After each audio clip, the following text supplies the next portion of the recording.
رحلة الحاضر الغائب بدأت بالبحث عن الحقيقة وأضحت بالبحث عن صاحب الرحلة. مجدي حمل الكاميرا دون أن يخشى عاقبة الأمور، ورغم اعتذارات زملائه في المهنة بحجج واهية، إلا أنه كالجندي في الميدان دفع بحياته وحياة أسرته إلى مصير بات مجهولاً.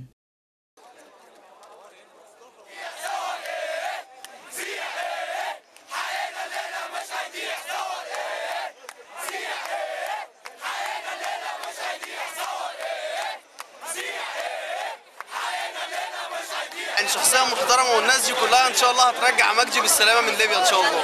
النهارده الالاف نازلين في اسكندريه في ميدان قائد ابراهيم بنناشد الجيش الليبي الافراج عن المصور مجدي. مشهود كبيره جدا جايه النهارده عشان مجدي هلالي، لان ده قبل ما يكون انه مصور مصري، ده مواطن مصري سكندري، ولحد دلوقتي ما حدش لا اتكلم عنه لا سفاره ولا غير سفاره، ومن يوم ما اعتقل ما حدش يعرف عنه اخبار ولا يعرف عنه حاجه. وطبعا انت شايف كل الناس جايه النهارده بتطالب بان السفاره تتدخل ورئيس الوزراء يتدخل. شهران مضيا أفرج في أولهما عن زميله المراسل حسن زيتوني، واستمر مجدي هلالي ومحمد الشويهدي مصور الMBC في المعتقل دون دراية عما ارتكب من جرم. دول ولاد اسكندريه اللي جايين يتكلموا عن مجدي هلالي المصور المصري معتقل في ليبيا، اللي الخارجيه ما اتكلمتش عنه ولا السفاره المصريه اتكلمت عنه ولا جابوا سيرته عشان هو مفجر ثوره مصر. مجدي هيرجع ان شاء الله غصب عن الجميع. ان شاء الله هيرجع وتشوفوا مجدي على اصله، الشاب المصري اللي بيخدم الوطن في كل حته. انا جاي النهارده عشان عايز اسال مجدي هيرجع ولا لا، واللي سايبينه هناك.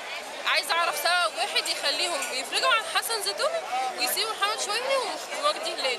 وقفة صامدة من زملائه وأحبائه دبت الرعب في قلب القنصلية الليبية، رغم أنها مجرد وقفة، ولكن دائما الحق يدمغ الباطل دون أن يتفوه بكلمة.